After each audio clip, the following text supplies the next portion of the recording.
Welcome to another episode of Let's Talk Tobago. Thank you for joining us. I'm Davia Chambers, and today we are coming to you from Angelle's Villa in Burleigh Heights, Signal Hill. Now, in this week's episode of Let's Talk Tobago, we will take a stroll through this wonderful property as we have a look at all the major issues and events happening across Tobago. So stay with us for the details as we get started with this week's headlines. A recent M.O.U. signing is expected to strengthen support for victims of fires and natural disasters. After losing her property to a landslide over a decade ago, one Tobagonian gets a new start in a new home. You'll hear about the progress of a popular tour operator as our My Tourism Story series resumes, and later we introduce Let's Talk Tobago Carnival, highlighting a national festival Tobago style. These stories and more when Let's Talk Tobago returns.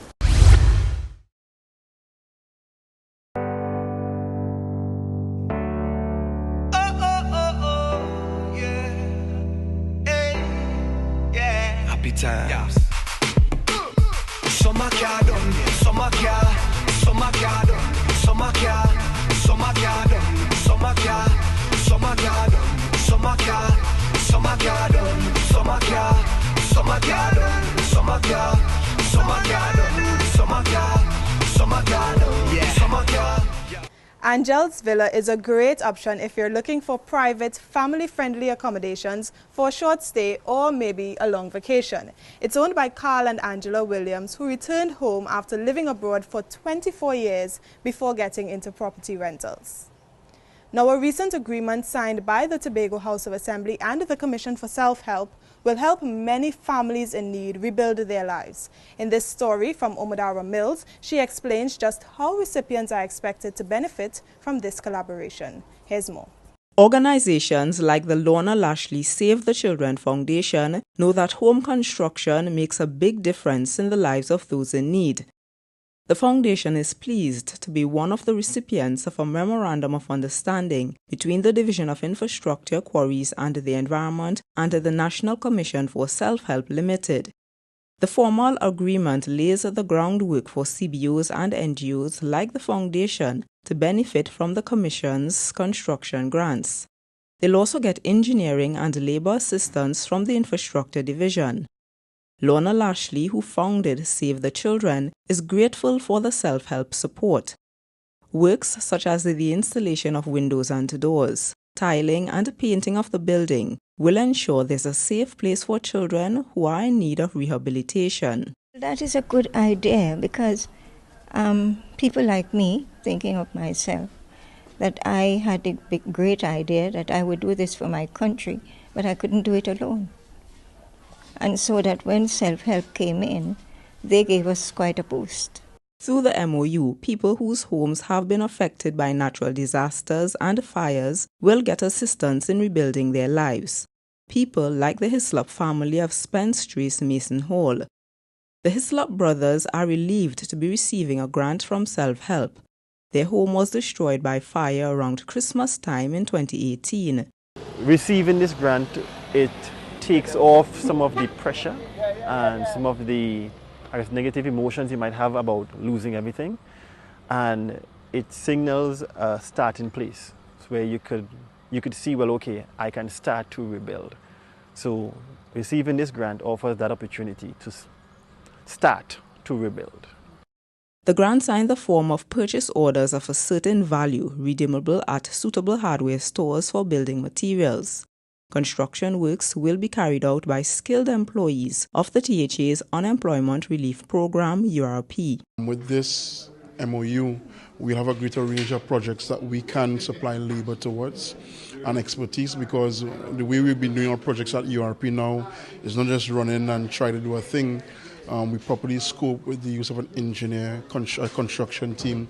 As a matter of fact, we started kind of forming themselves to the sites so they get a full understanding of what is required even before they carry their team on site. So there's a lot more inclusion in the process. The National Commission for Self-Help will continue to serve the deserving persons on this island, and we are bent on ensuring that we improve the quality of lives for Tobagonians. In 2018, the Commission distributed grants totaling $1 million to 30 families and 5 organizations. Now, with this MOU, the division believes that its collaboration with self-help will be stronger and more seamless. Their partnership will also help families and communities become more self-reliant and resilient. I'm Amadara Mills for Let's Talk Tobago.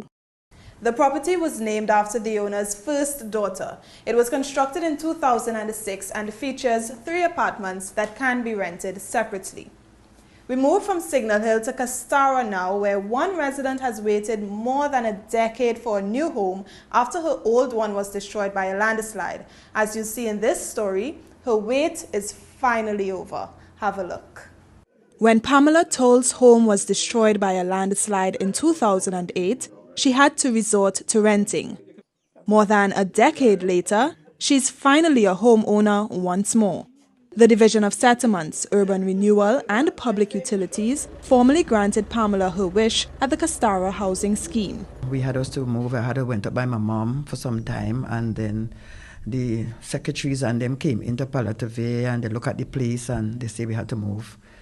We had to look for some place. They will either have to fix a wall to the back of the house or they will have to replace our house. Mrs. Toll says she's beyond grateful to the division for hearing her cry and delivering as promised. I feel very happy about it, and at the same time I'm feeling very sad in the sense that, you know, my husband not around to even feel happy about it and to, you know, get the result that we have it.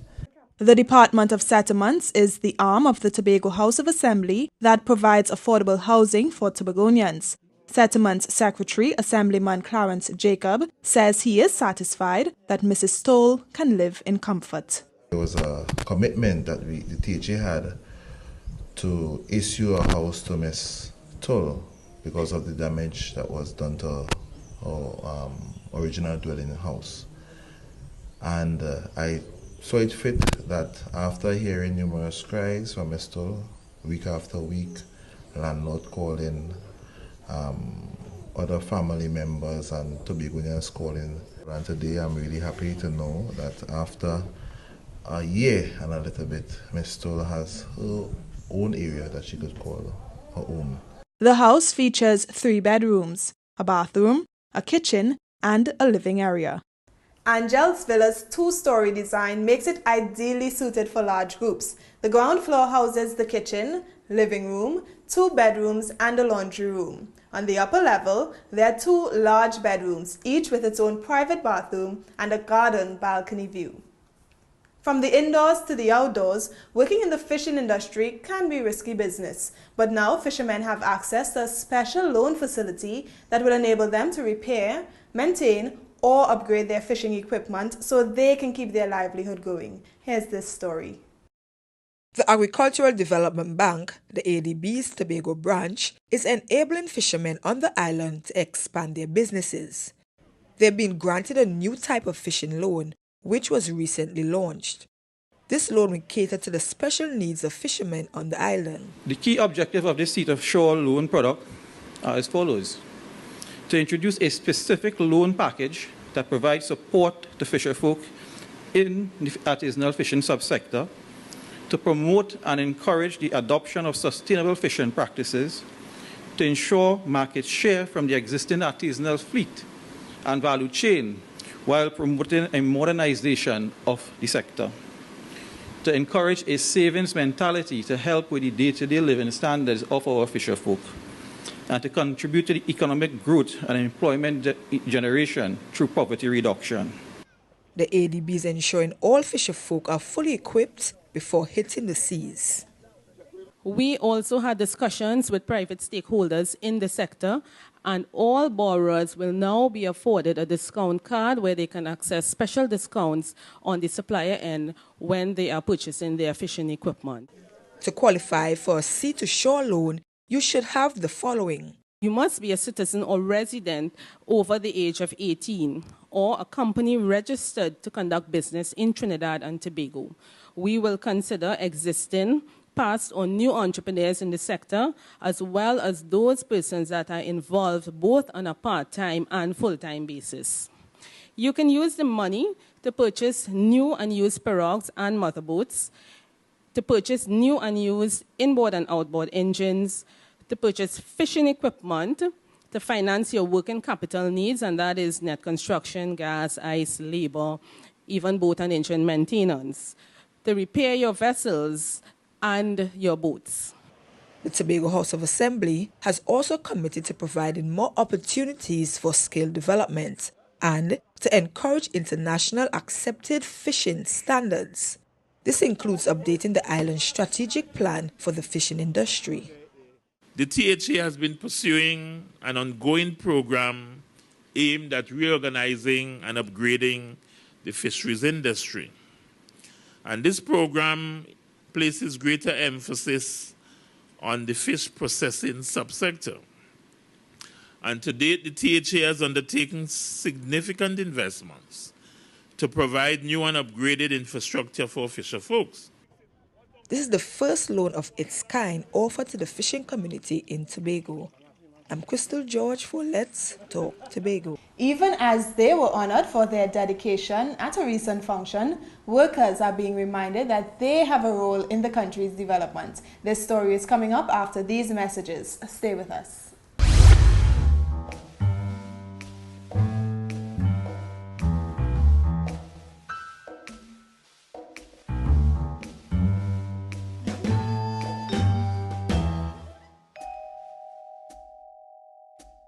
Angelle's Villa is furnished in a modern tropical style. It's a favorite with guests for its style, comfort, amenities, and a great suburban location. So workers in Tobago were honored for their dedication in 2018, and they were also reminded that they are critical to the island and the country fulfilling their true potential. More in this story. Employment sustainability in a challenging environment. That was a very timely theme of the 11th Annual Awards and Appreciation Ceremony hosted by the National Union of Government and Federated Workers, NUGFU.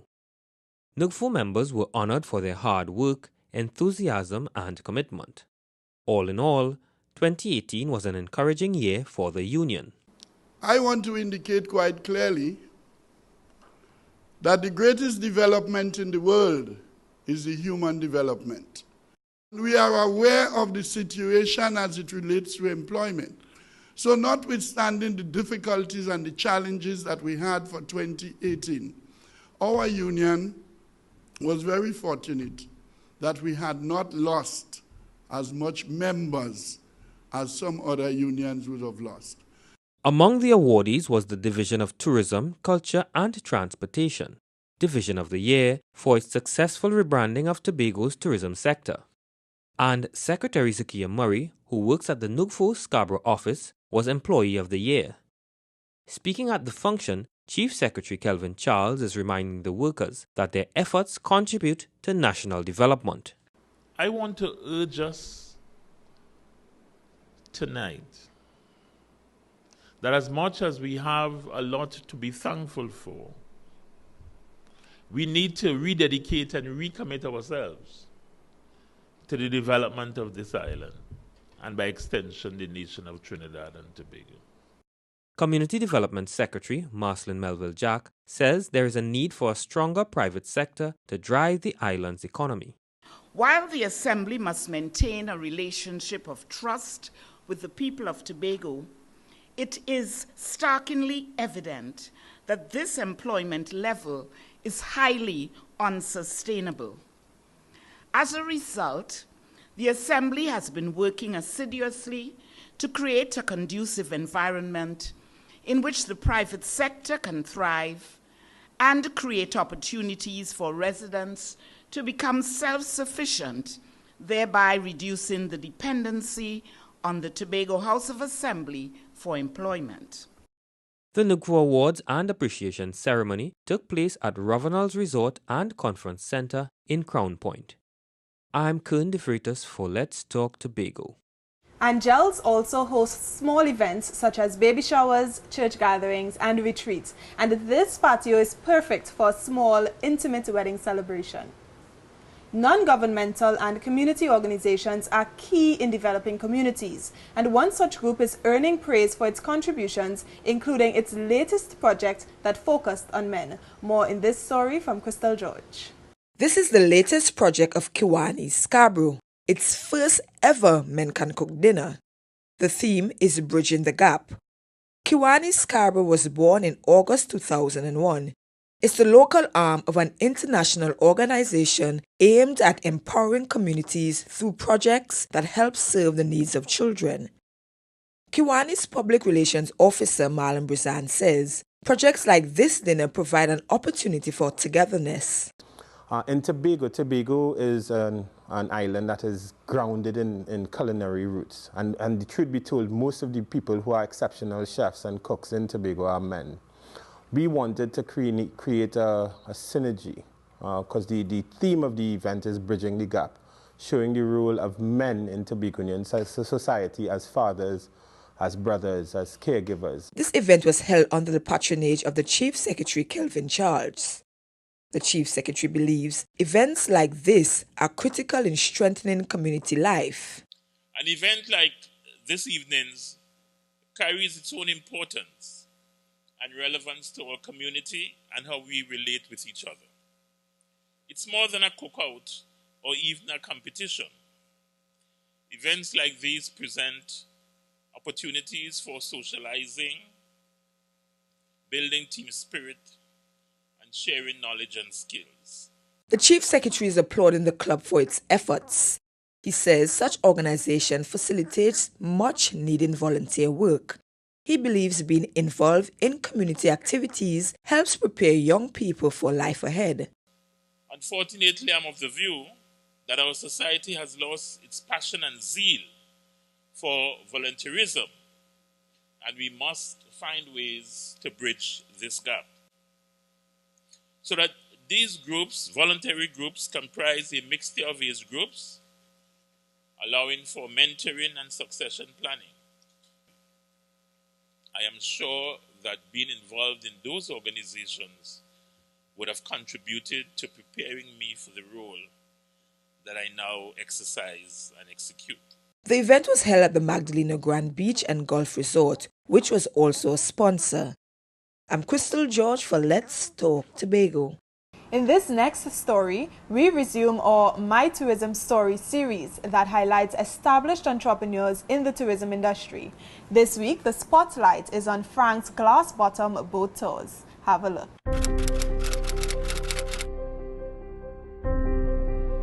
I always have the intention of bringing a glass bottom boat to Speyside. And I went to Boko one time. I met Mr. Charles King, who I bought this glass bottom boat from, bring it to Speyside.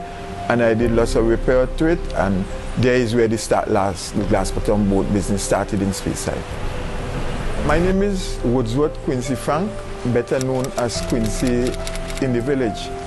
I am the owner and manager of the Birdwatchers Restaurant and Bar in Speyside. I am the person who introduced Frank Tours in Speyside. When we newly introduced the glass bottom boat, and after I prepare it and get it ready for business, we had it on the shore for almost 2 months, and we wasn't getting any business at all. And one day, this lady just showed up, and she said she want to go to Tobago then. I said, you know, I had 2 nephews at the time because I was working as a professional lifeguard. And I sent my 2 nephews there, and they went up, and I tell them, I say, what happened? Be not charging her.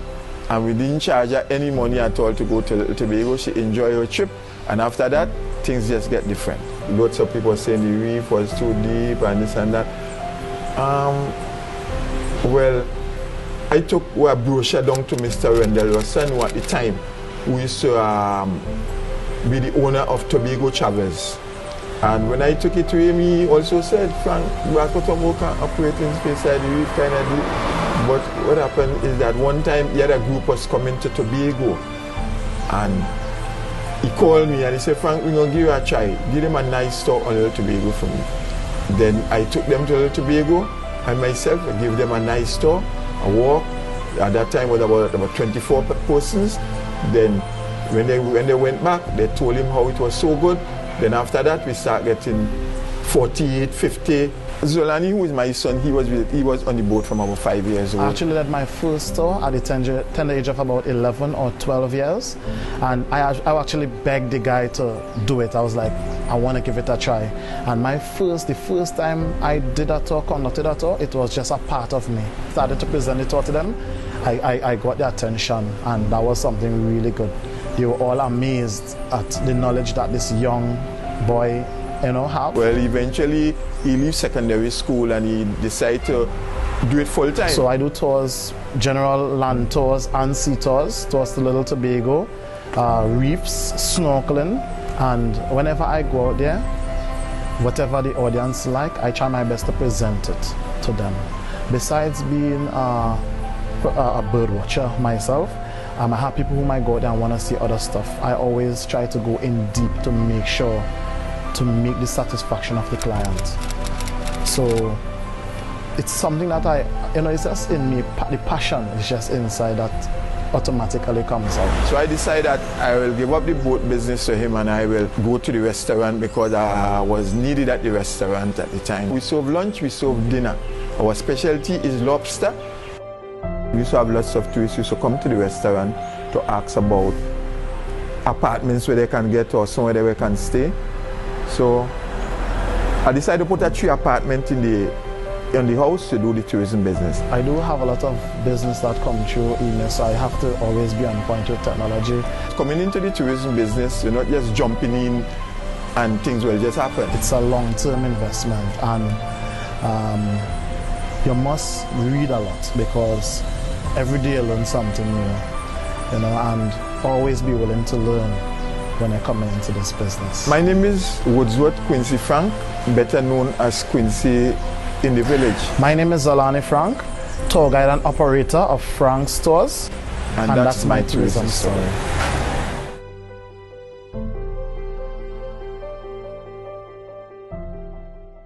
We have to take a break, but coming up, we talk Carnival in Tobago. We'll be right back. Stay with us. They say it's not what happens to you, but how you react to it that matters the most. And in the face of disaster, chaos, and panic, it is the Tobago Emergency Management Agency's comprehensive emergency response plans that will matter most to Tobago. This agency's modernized approach to emergency management is driven by technology, powered by networking, focused on community resilience, open to partnering, enhanced through training, and led by a highly competent and dedicated staff. This has positioned them as one of the premier disaster management agencies in the region and earned them Trinidad and Tobago Diamond Standard certification. Congrats, TEMA, Tobago Emergency Management Agency. Angelle's Villa is a great starting point for your next tour of Tobago. It's close to the main arteries of Tobago, so you can schedule your own activities. Or if you need assistance, the owners live just next door. Now the carnival season has begun, and starting this week, we bring you a new segment, Let's Talk Tobago Carnival, which takes a look at Tobago's take on this popular festival. This week, we meet Erlen Clark, band leader of Tobago's newest large mass band, Zane. Here's more.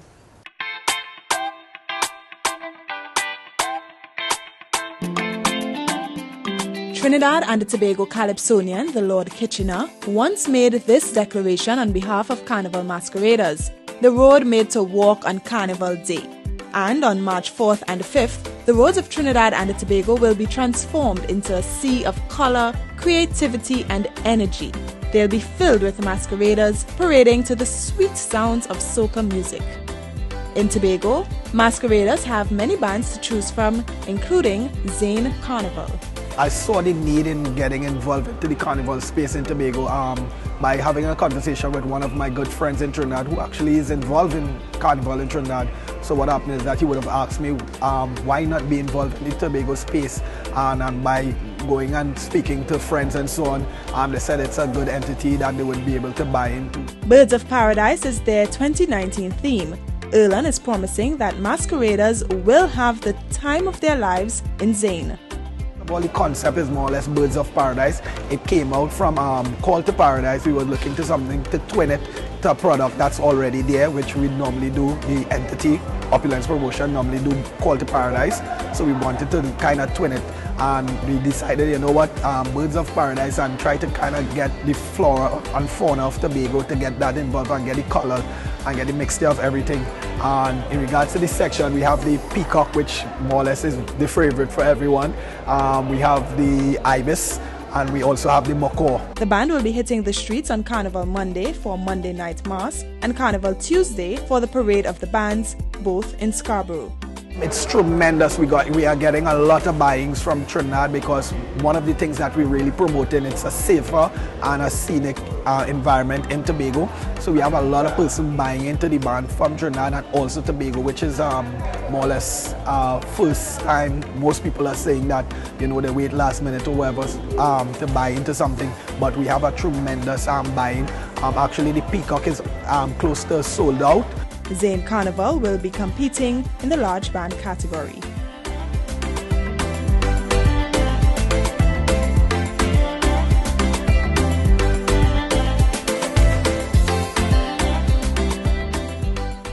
It's now time to have Your Say, the segment of our program where we hear from you, the viewers. Let's take a look at who had their say this week.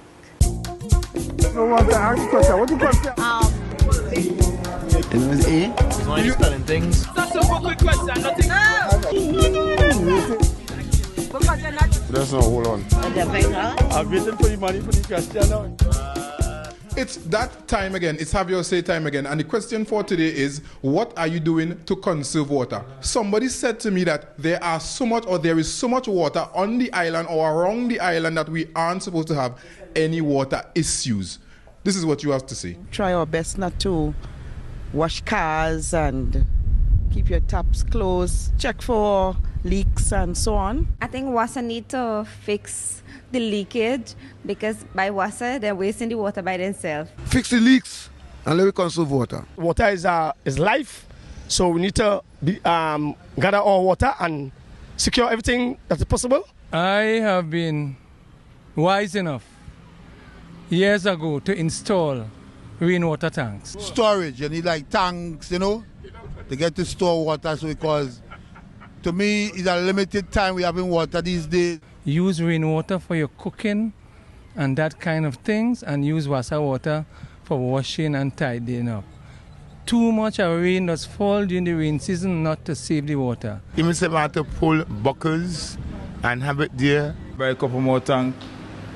And and store water, you know what I mean, and avoid wastage. When you go to brush your teeth, you use a cup or a glass instead of having the water running and wasting. I understand this year will be very harsh. So I'm in the process now of buying a 1,000-gallon tank or two. Lessen the water I use and thing, because it's better for all of us. You can't just go about wasting water like how some people are accustomed to. You know what the regulation says. Don't wash your car as much, use bucket and things like that. Yeah? Bathe with a friend.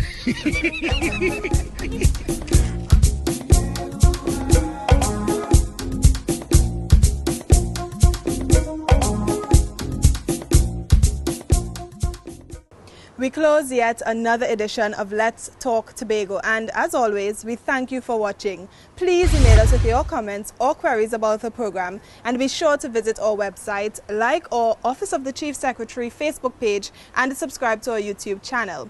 For more information on this property, you can contact Angelle's Villa at 497-5120. From our house to yours, I'm Davia Chambers, along with the Department of Information, Office of the Chief Secretary, Tobago House of Assembly, wishing you a safe and very productive week. We leave you with a montage of the Fire Service Sports and Family Day. Do enjoy.